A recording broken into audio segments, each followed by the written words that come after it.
Ô gens du livre, chrétiens, n'exagérez pas dans votre religion et ne dites d'Allah que la vérité. Le Messie Jésus, fils de Marie, n'est qu'un messager d'Allah, sa parole qu'il envoya à Marie et un souffle de vie venant de lui. Croyez donc en Allah et en ses messagers, et ne dites pas trois, cessez, ce sera meilleur pour vous. Allah n'est qu'un Dieu unique. Il est trop glorieux pour avoir un enfant.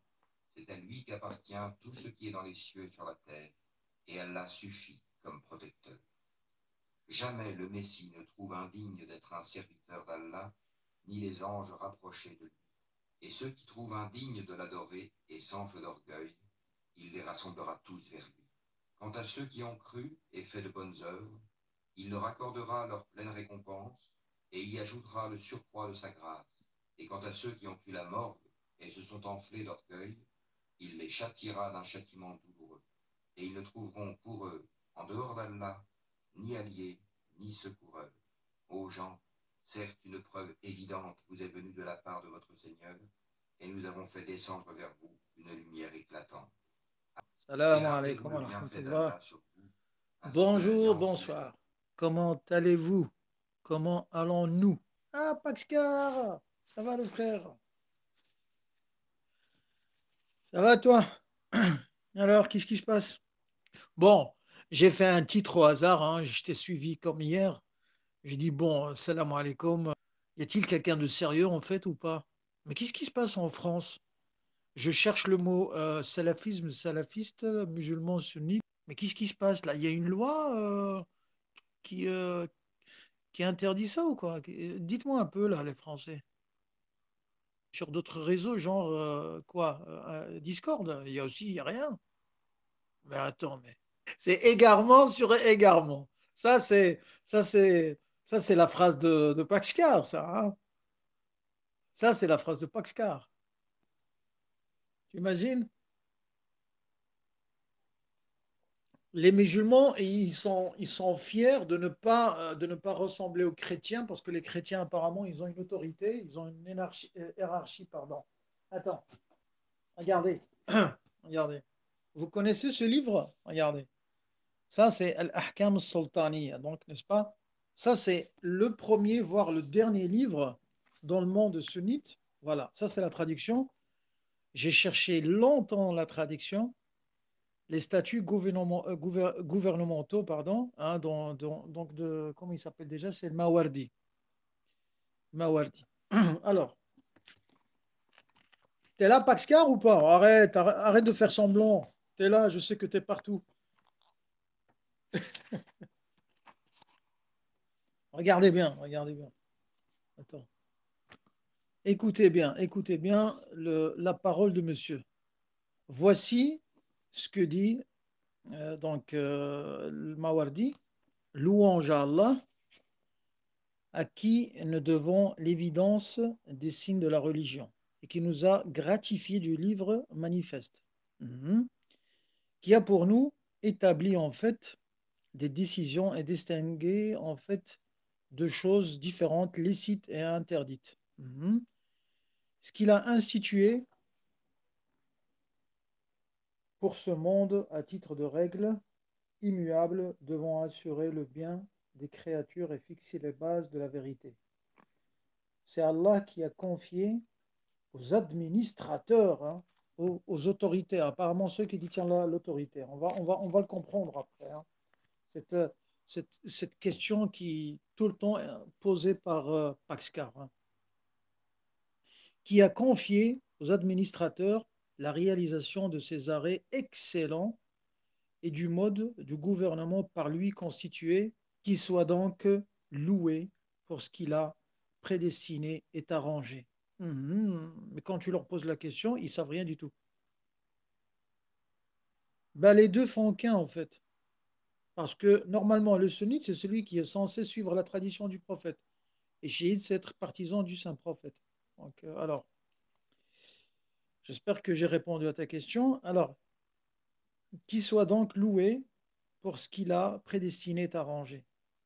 Que ses faveurs et son salut descendant sur son apôtre, salut sur lui, qu'il a publié son ordre et établi son droit.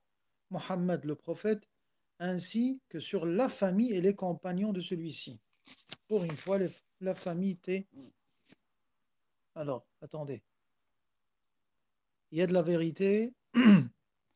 Alors, écoutez, je ne sais pas si vous avez un micro, mais bon, moi j'en ai un. Et j'aimerais garder le mien. Et vous en avez, vous? Il y a, il y a la vérité et les mensonges multiples. Ah, j'aimerais bien que tu m'expliques un peu ça. Ça veut dire quoi il y a de la vérité, des mensonges chez les deux, c'est ça ce que tu veux dire? Ça doit être SNK, ça, hein. C'est SNK qui nous raconte ça, hein, tout le temps. Ah merde, avec ça, le Kassam. On dirait qu'il a une boule de cristal qui ne faille pas, hein. Franchement, Al-Qassam, t'as été presque, mais bon. Alors, monsieur le Mawardi, qu'est-ce qu'il nous dit? Il nous résume en fait son livre en plus ou moins une dizaine de lignes. Il dit, venons-en maintenant à notre sujet. Waouh! Allah, bon, gloire à lui, donc, dont la puissance soit exaltée, a institué, écoutez bien, pour son peuple, un chef pour qui il a donné un successeur au prophète et protégé la religion? Non, sérieux? Mawardi dit ça? Ah, j'aimerais bien le croire, hein. Qu'il a investi de commandement afin que la direction des affaires d'une fois par lui instituée qui a eu lieu à rendre. Non, sérieux, bah, arrête, je te crois pas. Alors, Paxcar, il fait le timide. Bah écoute, il fait pas le timide, mais apparemment, peut-être que hier, il a trop parlé, ou bien il a subi des foudres, je ne sais pas. C'est comme le guerrier qui se repose. Bah écoutez, regardez-moi ça, regardez-moi ça. Ça, ça c'est les statuts gouvernementaux de Mawardi. Règles de droit public et administratif.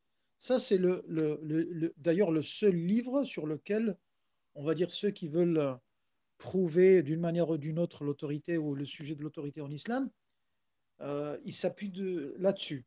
Et moi, j'ai envie de poser une question.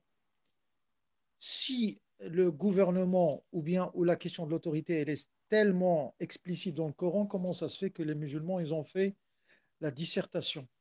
J'ai envie de dire, s'il est tellement clair et net que l'autorité, elle revient à Allah ou c'est un prophète, il y a ceux qui détiennent l'autorité. Wa ulil amr. Qui sont ces ulil amr? Il doit y avoir des attributs, il doit y avoir des caractéristiques, il doit y avoir des descriptions, non? Oui, non, non. Alors, alors. Même les chiites, ils ne veulent pas laisser parler Paxcar. Mais qui est ce Paxcar? Je l'entends tout le temps parler de l'autorité, de l'autorité, de l'autorité. Mais qu'est-ce qu'il fait, ce garçon?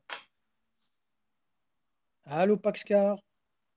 Bon, alors, t'as trop mangé, Paxcar, hein. Tu remontes très difficilement sur le micro. Tu pèses combien? 86 ou 87? Ah, salam Al-Qassam, ça va? Ça va? Salut, mon grand Paxcar. Ça va ou quoi? Ça va quoi? Ça va? Alors, quoi de neuf? Alors, quoi de neuf? Tu les as croisés ou quoi? Les nudistes? Oh. Ah oui, Ah oui, ah, il veut pas sortir il de veut pas ce sortir de truc-là. ce truc-là.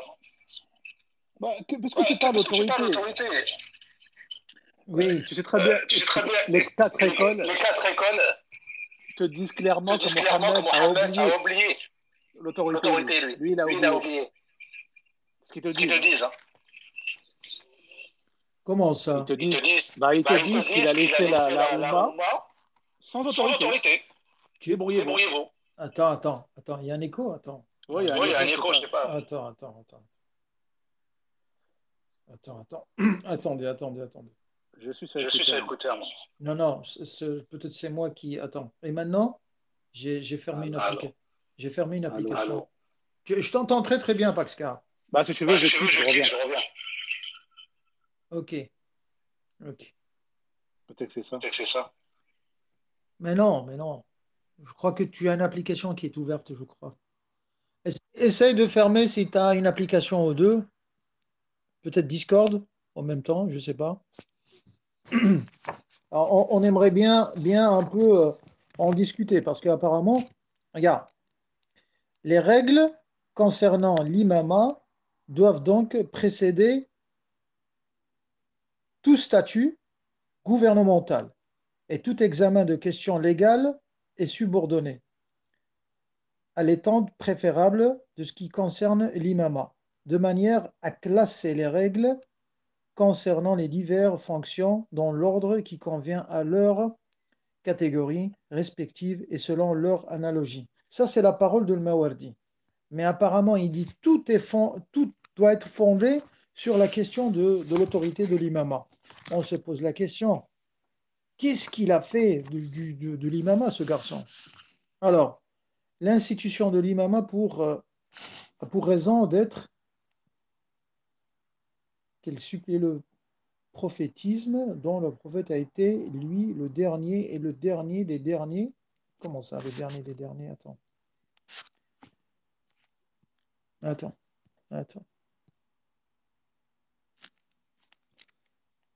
Ladies and gentlemen, welcome to the number one in Pal Talk, in Discover, in Discord. The man with the face. Yak, c'est comme ça qu'ils disent en anglais, non? C'est pas comme ça? Allô. Paxcar, Je tu crois que c'est bon, m'entends là. très très bien. J'entends, tu m'entends, là. Il n'y a pas d'écho, Mais là. toi, tu parles, mais on t'entend pas. Ah, on m'entend pas. Moi, je me contente du Coran et Hadith. Le reste n'est pas supposition Interprétation. et interprétation. Mais attends. Quand tu dis que tu te contentes du Coran, d'accord, tous les musulmans, ils s'accordent sur le fait que le Coran, c'est la constitution numéro un, on est d'accord. Et la sunna, on est bien d'accord, tu parles des hadiths authentiques. Ça, il n'y a pas de discorde sur ça. Il n'y a pas de querelle. Il n'y a aucun problème sur ça. Tu dois sortir Paxcar, hein.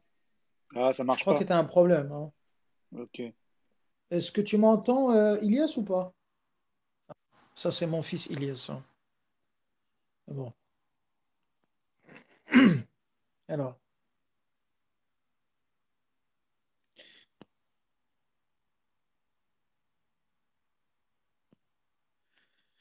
Ok, donc la question elle est posée. Si on se positionne comme un musulman, un croyant qui tient au Coran et à la Sunna, d'abord, j'ai envie de poser la question. Est-ce que le hadith, je vous laisse deux choses, le Coran et la Sunna, c'est un hadith authentique? Allô, Pakshkar. Ouais, c'est bon, je pense, non? Ah, c'est Non, il y a toujours super. l'écho. Ça, c'est Hollywood stéréo, c'est bon. Là, tu bouges pas. D'un iota, tu bouges pas, c'est bon. Voilà. Bah, je bouge pas. Écoute, Paxcar, je vais te mettre dans le bain. Deux lives précédents, j'avais posé la question. Celui ou celle qui veut gagner un cadeau, une Umrah aller-retour 4 étoiles, hein, plus un tapis avec une boussole, et peut-être 2 à 300 euros, voire à 400 euros de chèque cadeau.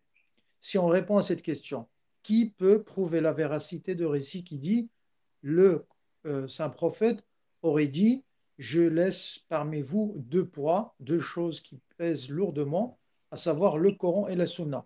Jusqu'à maintenant, j'ai pas reçu de réponse. Est-ce que c'est une question difficile, facile, une question piège, ou bien ils savent la réponse, ils veulent rien donner? Moi, Bah, cette question, en fait, va les remettre face à leur responsabilité.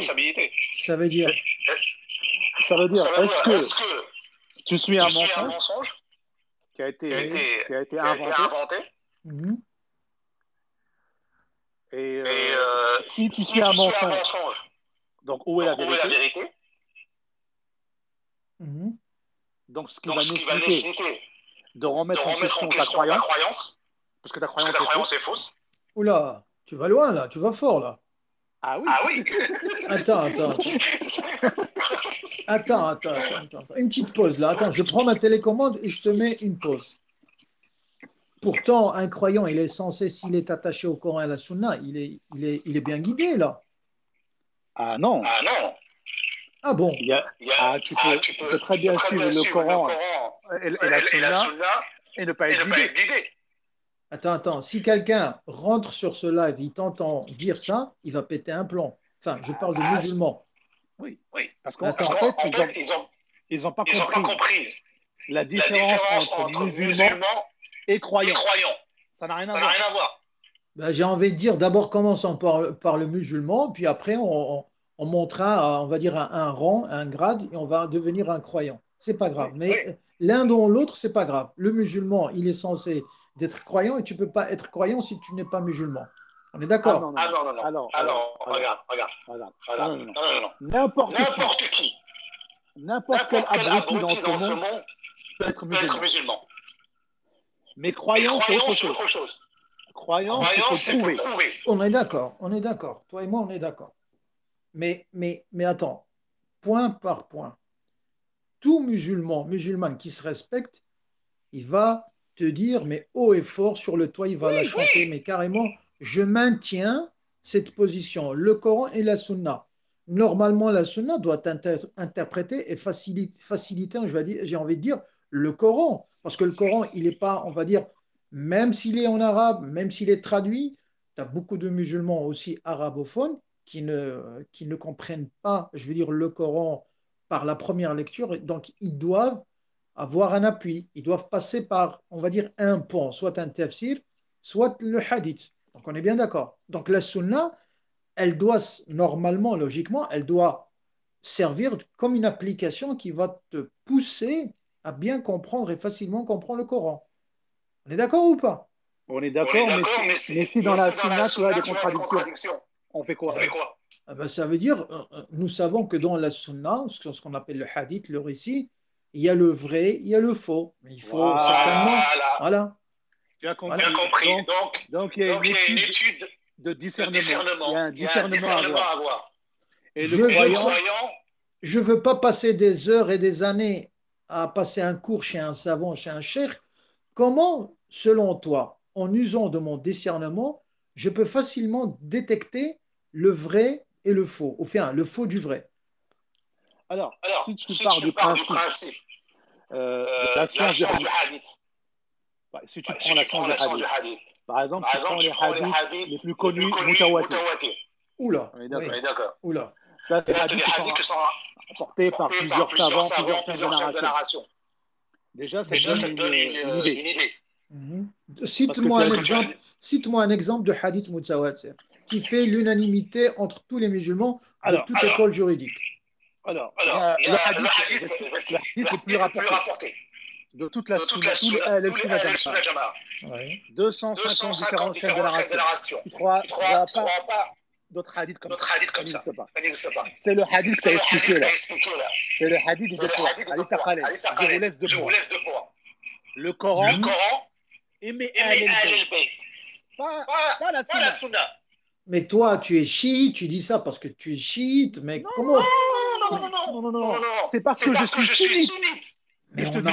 Mais c'est très rare, voire quasiment, on n'entend pas parler de ce hadith. Attends, tu viens de dire la sunna. Donc, quand j'étudie la sunna, le livre de la sunna, les six sahih, les écoles des hadiths, Ahmed, Suyuti, compagnie, on est d'accord, les Ahl Jama'a. Oui. Quand tu étudies les Ahl Jama'a, ce hadith, c'est le hadith le plus solide, le plus rapporté. Et c'est de ce hadith-là que tout le monde s'est divisé. Et c'est coranique. Donc moi, en tant que sunnite, quand j'étudie la sunna, comme tu dis, je suis désolé. Le prophète te dit de suivre le Coran et les Ahl-Bayt. Et les deux ne se sépareront jamais jusqu'au bassin du Kauta. Et vous ne serez jamais égarés si vous suivez les deux. Ça veut dire quoi? Comment tu peux expliquer cette séparation? Ça veut dire quoi qu'ils ne seront jamais séparés? Ça veut dire quoi? Ça veut dire que c'est simple. Le Coran, il vient de Dieu. Oui ou non? Oui. Donc, si le Coran vient de Dieu, tout ce qui est mis à côté du Coran vient de Dieu aussi.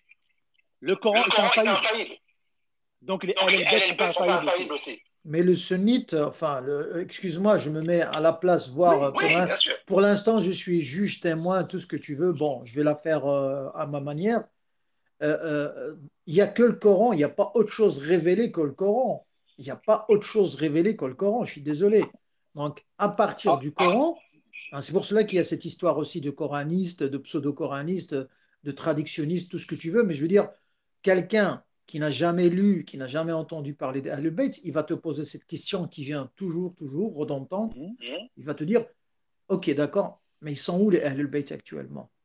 Ah oui, là, maintenant, on va rentrer face à un autre problème. Ouais.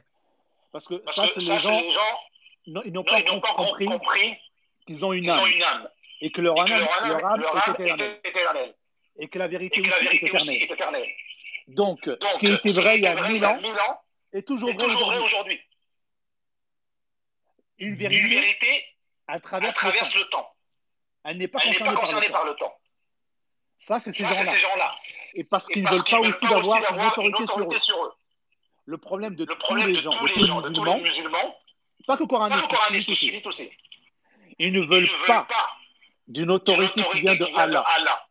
Mais les musulmans, majoritairement, on va dire sunnites, ils s'accordent sur le fait que ils reviennent vers, on va dire, le plus savant, parce que pour eux, selon leur croyance, ce savant qui est le plus savant parmi d'autres, il représente d'une manière ou d'une autre l'autorité religieuse. Que tu le veuilles ou pas, le Coran, il lui donne cette représentativité, si tu veux, par le fait que, bon, tu as pas mal de versets qui, à travers lesquels le sunnite, il va te dire, bah écoute, Allah, il a dit, je laisse, par exemple, je vais mettre sur terre un vicaire, un khalife, un représentant, et par le fait qu'ils sont beaucoup plus savants, je parle de la religion, hein, faut pas mélanger, parce qu'il y a des religieux, dans la plupart des cas, ils ne sont pas des savants ou des sachants dans la médecine ou dans voilà, d'autres choses, mais restons sur la religion.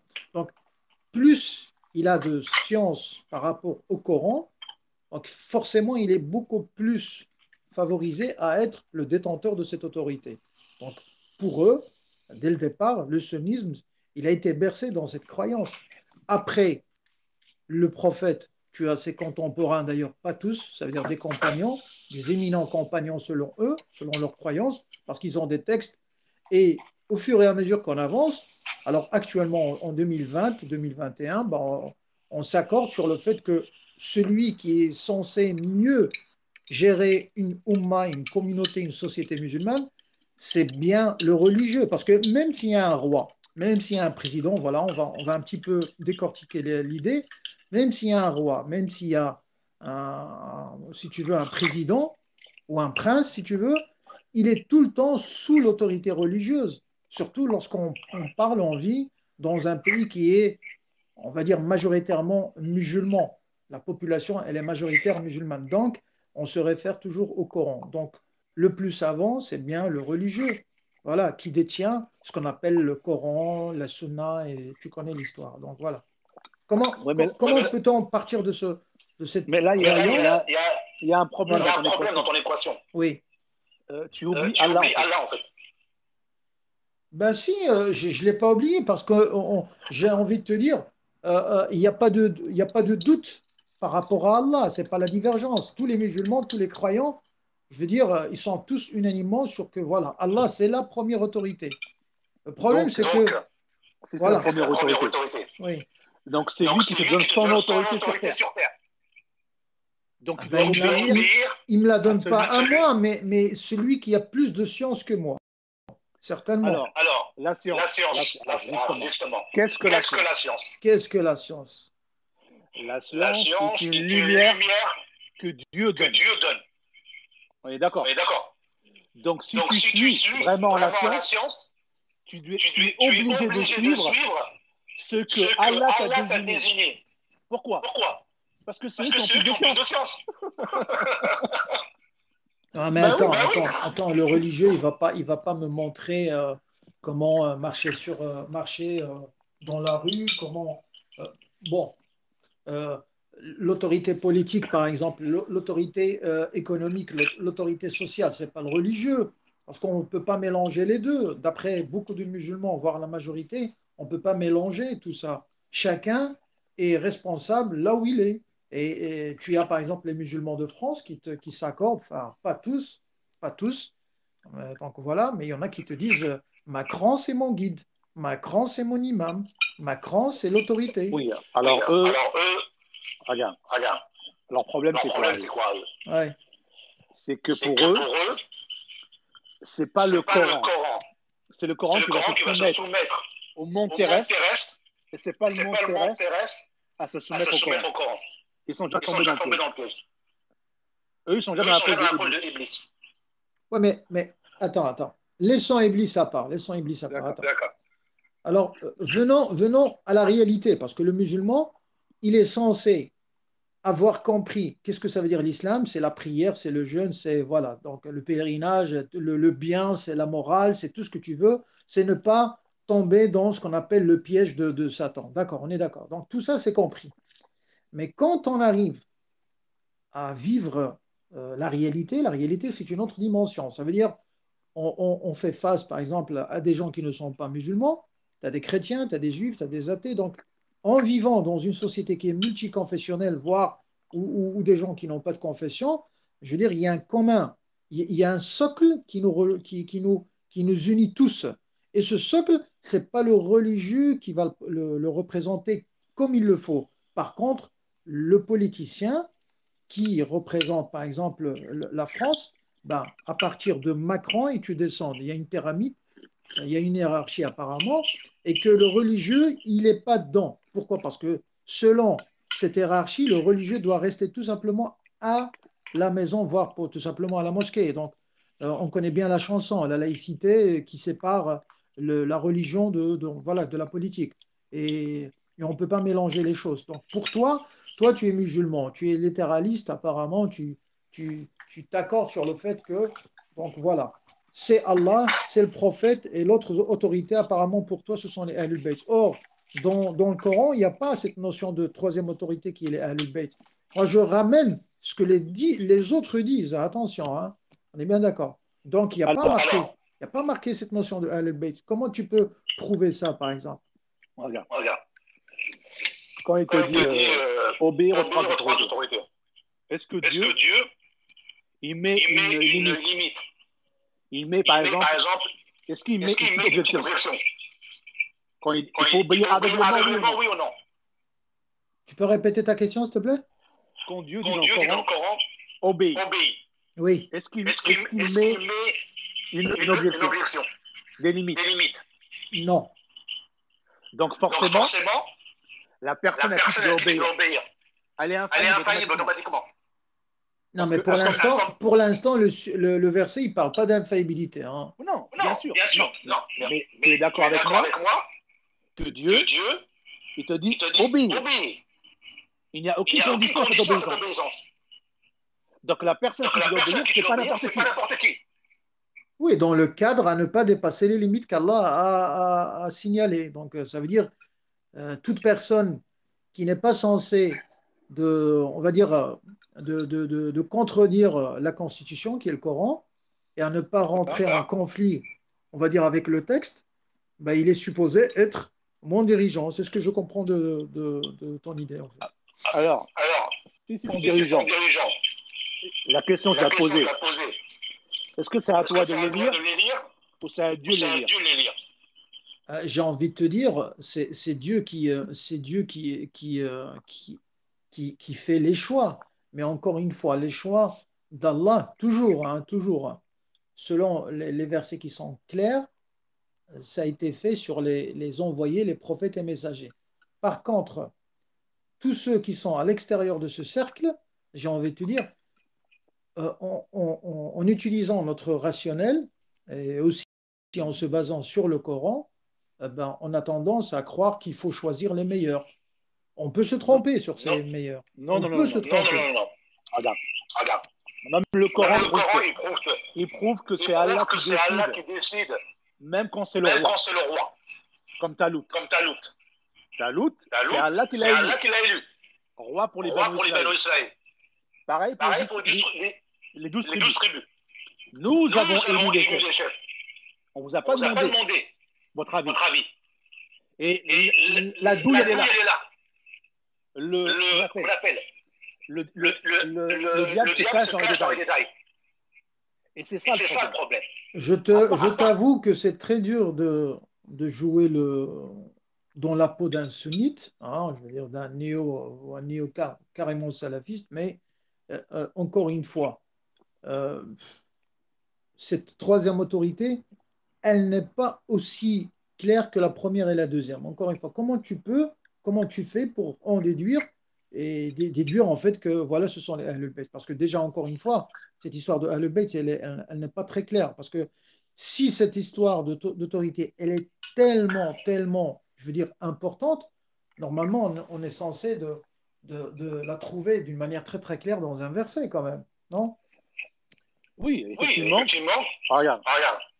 Cette histoire d'autorité, de troisième autorité, si tu parles de notre époque à nous, ça nécessite de faire une étude d'investigation. Par contre, pour les gens de l'époque, par exemple, ce qui était là à l'époque de Mohammed, il a été clair et net, d'une manière vraiment comme le soleil au milieu du ciel, que voilà la troisième autorité. Mais ils ont refusé. C'est tout. Aujourd'hui, pour nous, il nous faut investiguer pour déduire ça, pour trouver ça. Je te pose une question. Est-ce que le Coran nous dit que les contemporains du prophète ont vraiment obéi au saint prophète d'une manière à 100%? Est-ce que la société musulmane l'a fait ou pas? C'est faux. La majorité. La société musulmane a égaré. Parce que je te cache pas, si on peut prouver, d'ailleurs, si on sait prouver, moi je crois qu'on peut le faire, mais je veux dire coraniquement, si on peut prouver à l'autre partie que la majorité, voire beaucoup, oui, la majorité des musulmans à l'époque du prophète n'ont pas obéi à cette deuxième autorité, donc ça serait. Mais ils n'ont jamais obéi. Mais le Coran te prouve ça.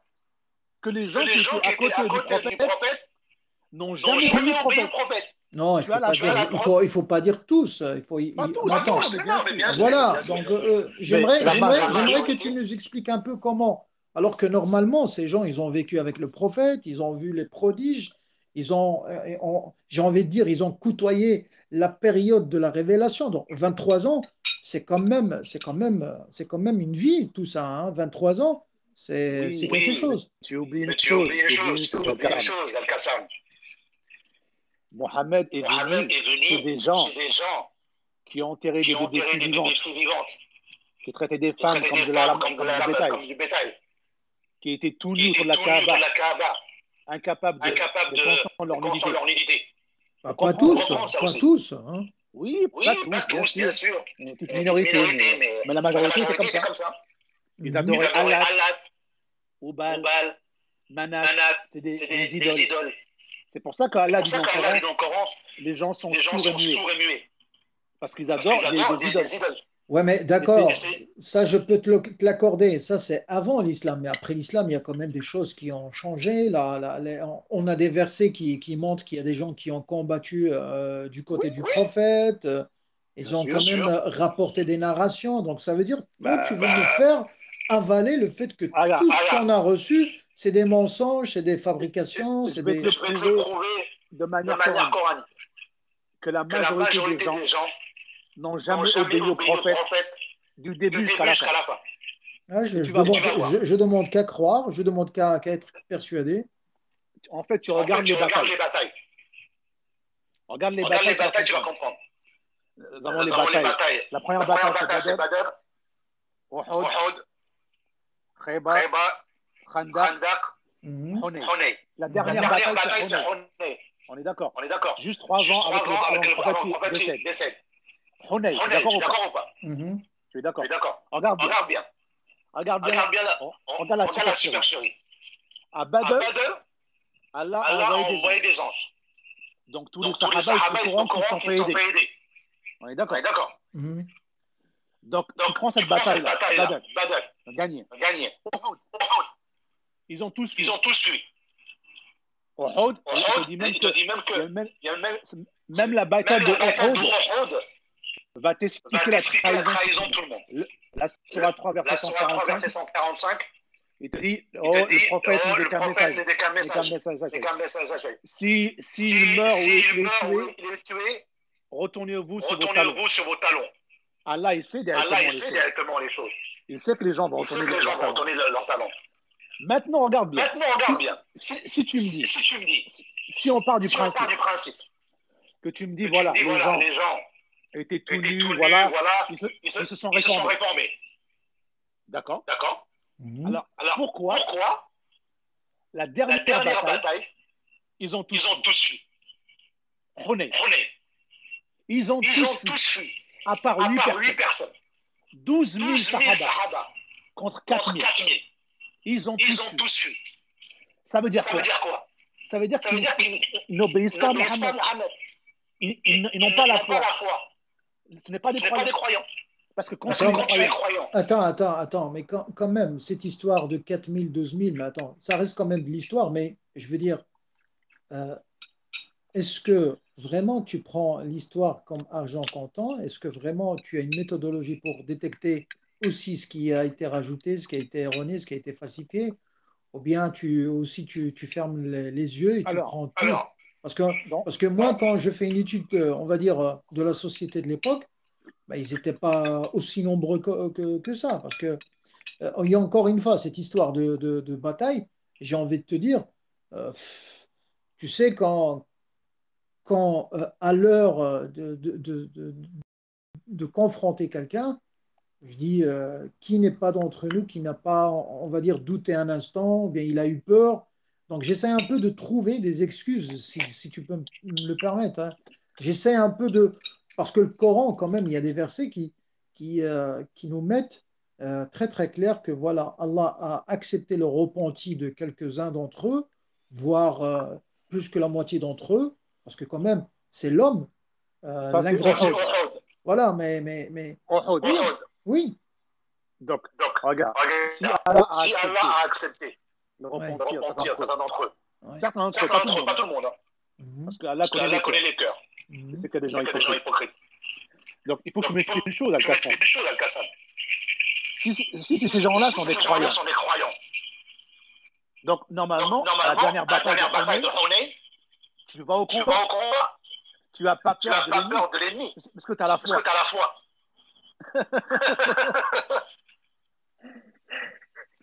Ce qui te fait fuir une bataille, c'est que tu n'as pas la foi. Tu n'es pas croyant. La peur, tu parles de peur. Est-ce que tu as peur de la personne qui peut t'envoyer au paradis ou de la personne qui peut t'envoyer en enfer? Oui. Non, je comprends. Mais encore une fois, j'essaye de trouver des excuses pour ces gens.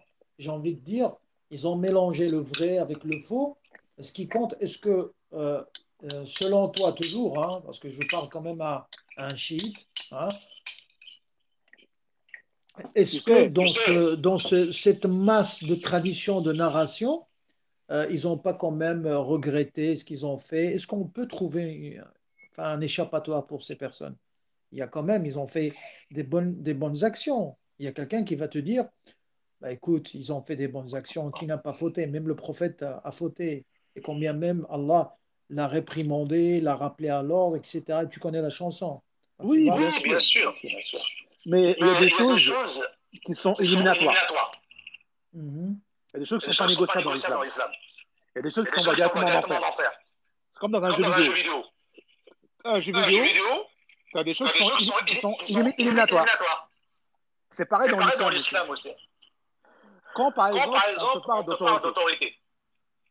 Quand l'autorité, c'est Allah. Et que toi, tu refuses l'autorité de Allah. Et que tu prétends obéir à Allah. C'est quoi ça? C'est l'hypocrisie.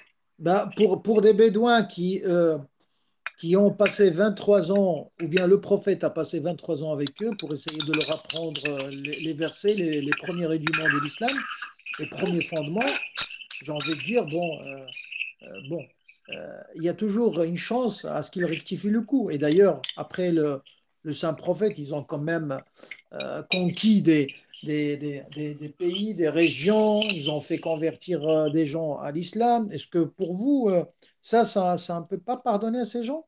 Quand Ah même. non, Ah au non, contraire. au contraire. Regarde, Regarde, ces ces conquêtes qu'ils conquêtes n'arrivent pas à qu'ils te n'arrivent pas à dire, te dire, Mm. jusqu'à jusqu'à Cordoue, Cordoue, jusqu'à jusqu'à 732, jusqu'à Karl 732, jusqu'à Martel. Karl Martel. En En réalité, réalité, cet cet islam, islam, c'est pas l'islam c'est de pas l'islam de Mohammed. Mohammed. C'est C'est l'islam des gens l'islam qui des ont gens qui trahi ont trahi Mohammed. Mohammed. Tu veux dire que ces histoires de futuhat, de croisades et tout ça, c'est quelque chose qui est contre Coran, contre Ah oui, tradition? bien sûr, Oui, bien sûr, c'est c'est totalement totalement anti-coranique. anti-coranique. Pourquoi? Pourquoi? Mais attends, Parce- À ce qui paraît, l'histoire nous raconte, il y a eu, bon, on va dire, il y a eu des dégâts collatéraux, d'accord, mais quand même, ces gens qui ont embrassé l'islam après, c'est eux qui ont sollicité, d'après les historiens, la défense de ces musulmans qui étaient des braves, qui étaient des courageux, qui étaient des personnes, des masha'Allah, on va dire, donc avec des, hein, Regarde, des tu vas voir masha'Allah, que Tu vas voir que des masha'Allah, voilà. l'empire musulman l'empire musulman est exactement est comme l'empire exactement comme romain. l'empire romain. Hein? L'empire L'empire romain, romain, quand il s'est quand il s'est propagé, propagé, il a pris il a des pris des esclaves esclaves, qu'ils ont fait ils ont fait combattre, ils ont combattre, ils ont construit construit tout tout ça. ça. Ils ont Ils ont utilisé utilisé exactement la même exactement méthode la de même musulman, méthode des musulmans, qui est la la tyrannie, tyrannie, Donc l'oppression. l'oppression. tu veux dire que le musulman, quand ça marche pour lui, c'est des temps glorieux, et quand ça marche contre lui, c'est de la colonisation. C'est bien cela? Mais C'est ce que te c'est dit ce le que te dit Coran, le hein, Coran, Kassam. Kassam. Ici, c'est le Ici, monde c'est à le monde à tromperie. tromperie. Eux, à Eux, à tromperie dans tromperie ton dans ton islam. islam.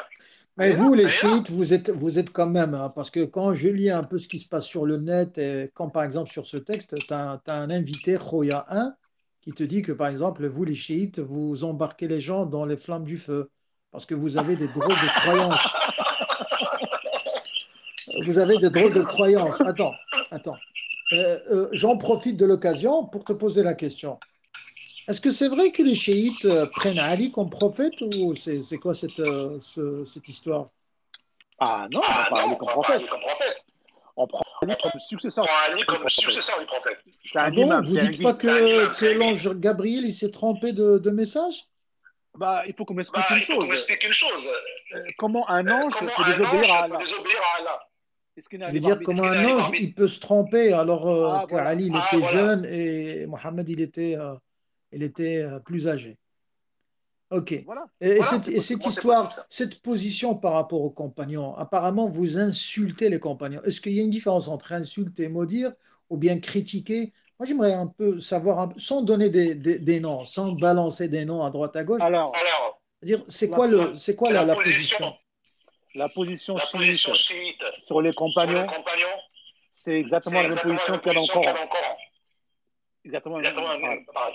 Explique un peu comment ça. Vas-y, je t'ai pas entendu rapporter un verset quand même. Voyons, Bah, vous n'avez par rien exemple, Par de exemple, coranique, vous les chiites. Qu'est-ce qui se passe là? je vais dire Ah, il me faut je des vais dire un exemple. astaghfirullah, des subhanallah, des masha'Allah, des Allahu Akbar, des Allah Musta'an. le verset, par Le verset, exemple, par qui exemple, te dit qui te dit le le bay'a Bay'a al-Ridwan. le verset où les Oui, Tous les compagnons sont compagnons prêtés se sont allégeance prêtés allégeance sous l'arbre. sous l'arbre. Mais il faut voir Mais le il faut contexte voir de le ça. contexte de ça. Et les gens, Mhm, ils Et les oublient gens, souvent. ils oublient souvent. mhm. Ce Ce contexte, contexte ça a été fait ça a lors du été fait traité lors du traité d'Aoudébia. d'Aoudébia. Oui, C'est-à-dire que les C'est-à-dire que les compagnons, Mohammed, il est venu Mohammed pour il aller est à la venu Mecque. pour aller à la Mecque. Et vu qu'il est en Et position vu de qu'il est en force, position de force, en plein milieu de en la plein route, milieu de la route, un milieu qui un s'appelle milieu qui s'appelle Aoudébia, Aoudébia, sa chamelle sa s'arrête. chamelle s'arrête. Et là, c'est Et Allah là, lui c'est dit, Allah lui dit, tu fais un tu fais traité. un traité. Mais les Sahaba Mais ont les refusé. Sahaba ont refusé. bah, D'ailleurs, pas le tous. premier, D'ailleurs, le premier, oui, pas tous. J'ai bien lu l'histoire et je connais quand même Alors, pas tous. les tenants pas et les tous. aboutissants de cette histoire. La, Oui. ma- La la majorité majorité était contre était Mohammed. contre Mohammed. Parce que pourquoi? Parce que Oui. pourquoi? Parce Oui. qu'ils se Parce disent, qu'ils se disent, c'est là qu'il y a, c'est là normalement les que gens doivent normalement les gens raisonner. doivent raisonner. Parce qu'ils étaient Parce en qu'ils étaient position de en force, position de force, donc ils se disent, donc ils se disent, on peut envahir la on peut Mecque. envahir la Mecque. Mais Mohammed, c'est pas ça. Parce que le vrai pouvoir, c'est quand tu es en position de force et que tu l'utilises pas. Ça, c'est le vrai pouvoir. Donc maintenant, certains compagnons étaient contre Mohammed. Bon, je ne vais pas citer de noms, il y a même des gens qui ont remis en cause sa prophétie. Voilà. Ah, je vois lequel, mais est-ce que tu ne penses pas que c'était plutôt on va dire l'esprit des clans, de tribalisme, qui a pris le dessus, puis après ils se sont ressaisis auparavant. Donc j'essaye de faire l'avocat du diable, en fait. Si tu peux me permettre cette expression, parce que, bon voilà, j'essaie de me positionner d'une manière neutre, hein, encore une fois. Cet esprit de tribalisme, comme tu as parlé, de l'époque des Jahiliya, des polythéistes, en fait, elle n'a jamais disparu.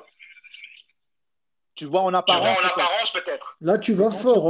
On dirait que tu sondes les cœurs quand même. Hein. 15 siècles après, tu es quand même, j'ai envie de te dire, culotté à dire que tu peux voir un peu dans les cœurs des autres. Comment ça? Tu as une preuve coranique, tu as une preuve sunnite, rationnelle. Comment tu peux dire ça? Le Coran te dit très bien que parmi les prophètes, tu as des hypocrites. Ils sont tout proches de lui. Ils sont assis. Tu as des versets, écoute-moi bien. Par exemple, sur Jumu'ah, il y a des gens qui vont prier avec Mohammed qui ne vont pas quitter. Ça, c'est au début. C'est au début. Voilà. C'est au début. Ouais, on est d'accord. Bien sûr. Mais après, est-ce que ça a continué comme ça? Mais comme je viens de te dire, au début ou à la fin, tu retrouves le même comportement. Comme les batailles. Ils ont fui au début. Ils ont fui à la fin aussi. Est-ce que tu me recommandes, est-ce que tu recommandes au public, parce que quand même, on est quand même suivi par la chaîne Al Jazeera, BBC, CNN, Geographical, je ne sais pas, Channel. Est-ce que tu peux nous donner des ouvrages, des références, des titres, quand même? Parce que, bon, quand on t'entend parler, quand on entend Paxcar parler comme ça, on a envie de dire, est-ce que c'est une pure imagination? Est-ce que c'est vraiment des mensonges? Est-ce que c'est des calomnies? Ou bien est-ce que c'est vrai? Parce que lorsqu'on fait un tour sur le net, YouTube et compagnie, donc c'est plus.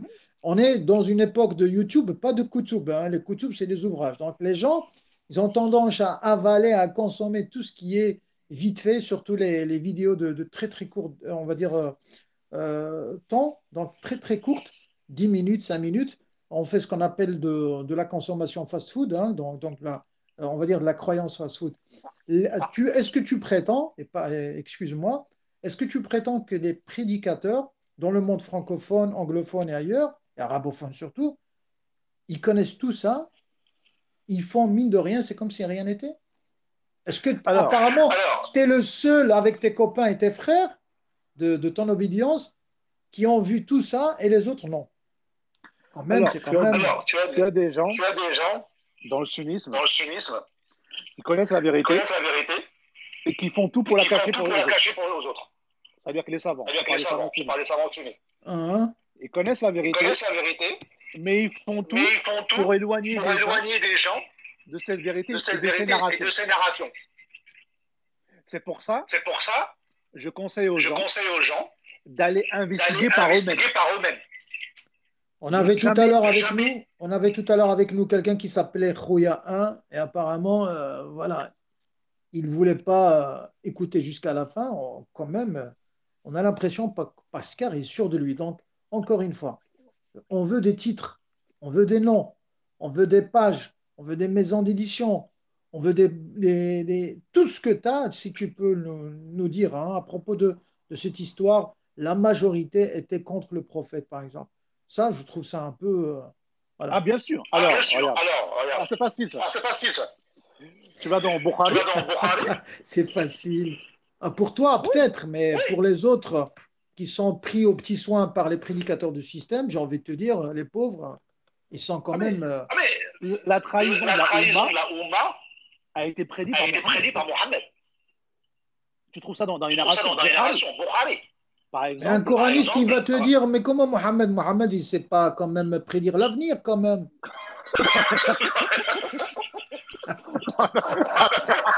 Allez, avec une pierre, deux coups. Vas-y, comment tu réponds à cette question? Quand même, parce que le Coran, apparemment, il dit que à Mohammed, entre toi derrière ton dos, en grosso modo, et je salue ton rire parce qu'il fait rage sur le net, hein, ton sourire à toi, Pascal.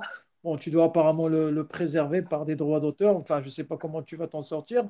Mais pour rester sur ma question, le Coran informe Mohammed, il connaissait certains hypocrites et certains d'autres, il les connaissait pas. Est-ce que cette méconnaissance, elle était juste totale ou bien, parce que moi, quand je lis le Coran, je vois qu'il y a certains versets qui me renvoient à croire que Mohammed, il connaissait tous les hypocrites par leur comportement et leur Regarde, vertu. Je vais te donner une autre piste de réflexion. Les hypocrites font partie du test. Parce que quand Allah te dit, ne croyez pas que nous allons vous laisser dire, vous êtes croyants sans vous éprouver. Comment ils vont éprouver Allah?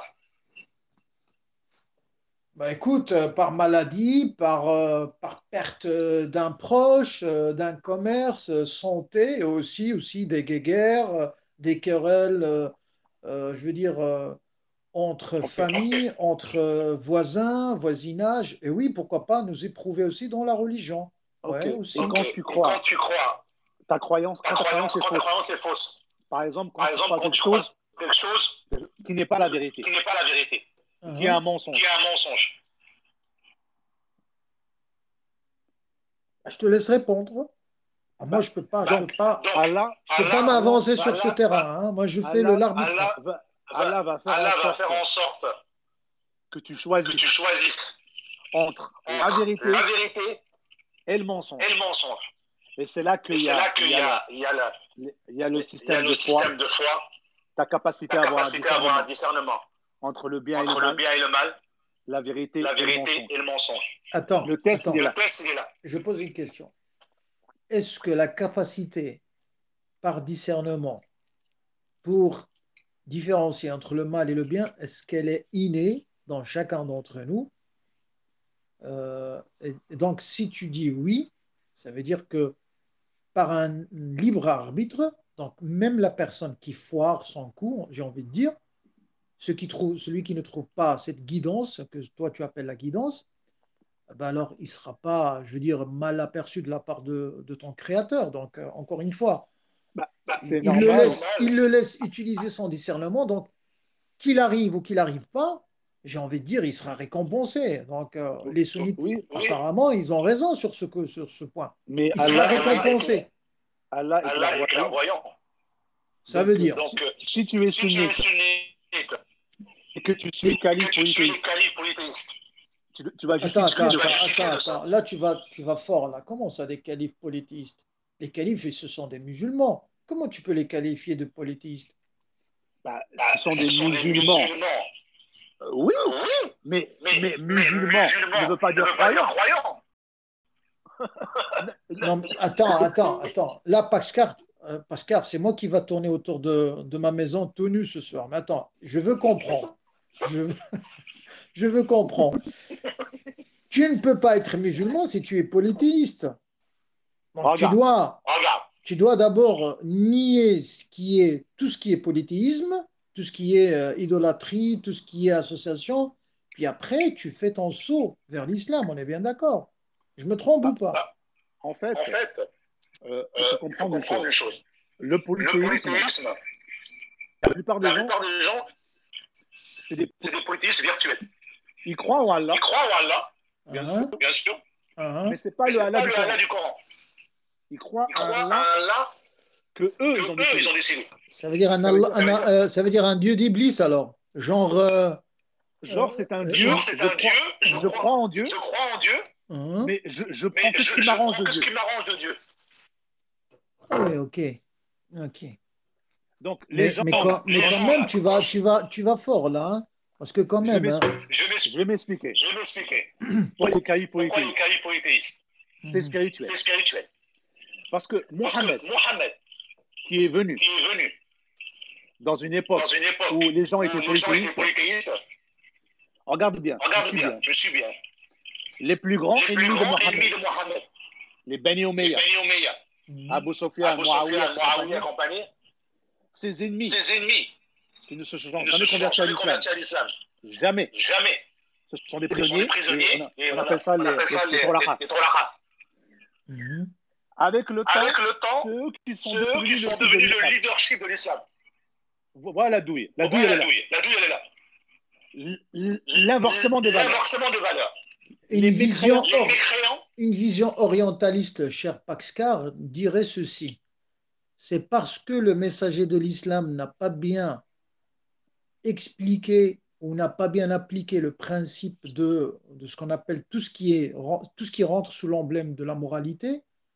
Donc, par le fait qu'il a aussi vécu, il a appliqué cette notion de tribalisme, aussi l'avantage à l'esprit des clans. Donc, il a passé le flambeau, si tu veux, d'une manière ou d'une autre, à ces califes que tu qualifies de polythéistes.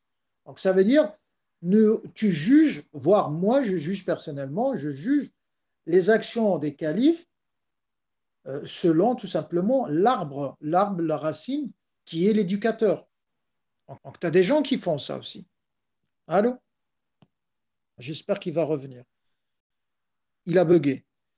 Ah, il a bugué. C'est un boogie. OK. Alors, j'espère que tu m'entendras pour ta deuxième intervention. Frère Paxcar, j'espère qu'il... Donc, voilà. Veuillez nous excuser. C'est les aléas du direct. De toute façon, il avait un écho.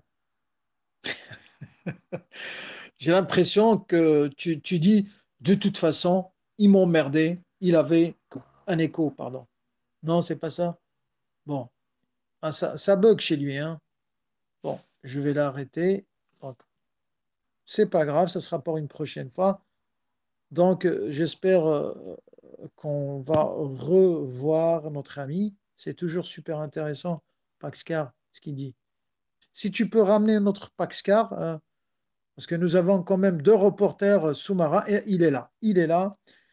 Veuillez nous excuser, c'est les aléas du direct. Donc, apparemment, je ne sais pas s'il est en Iran, s'il est au Liban, s'il est en Irak, ou bien peut-être en Guinée, je ne sais pas, parce qu'apparemment, on voit du chiisme partout en Afrique, dans le Maghreb, aux États-Unis. Ils sont partout, ces chiites. Comment ça se passe là? C'est quoi les conditions pour devenir chiite? C'est quoi? C'est un appartement, une maison, une femme, 2, 3, 4. C'est quoi une voiture? C'est quoi en fait? C'est un compte bancaire bien garni? Alors, il est là. Comment ça, il ne peut pas remonter? Comment ça? Mais vas-y, pousse-le là, qu'il monte sur tes épaules. Et vous n'allez pas me faire ce coup là. Parce qu'on était vraiment dans une phase très très intéressante. Pascal, si tu m'entends, s'il te plaît, écoute, je ne sais pas si tu as payé ton bail ou pas, mais reviens, Jésus, reviens vite. Enfin, c'est pas grave. Bon, s'il y a quelqu'un qui veut participer, donc voilà. Nous avons le plaisir d'avoir un chiite avec nous. Enfin, moi, pour l'instant, je patauge, hein, attention. Entre coranisme, zakabotisme, mu'tazilisme, sunnisme, chiisme, christianisme, macronisme, tout. Excusez-moi, mais bon. Je relance ou pas? Ah non, je relance pas, non. Ni relancer, ni renoncer. Alors, tu m'entends toujours? Oui, il m'entend toujours. Alors, qu'est-ce qu'on fait? C'est pas possible, ça. On va vous laisser avec... Au nom d'Allah, le tout miséricordieux, le très miséricordieux. Saad, par le Coran, au renom glorieux,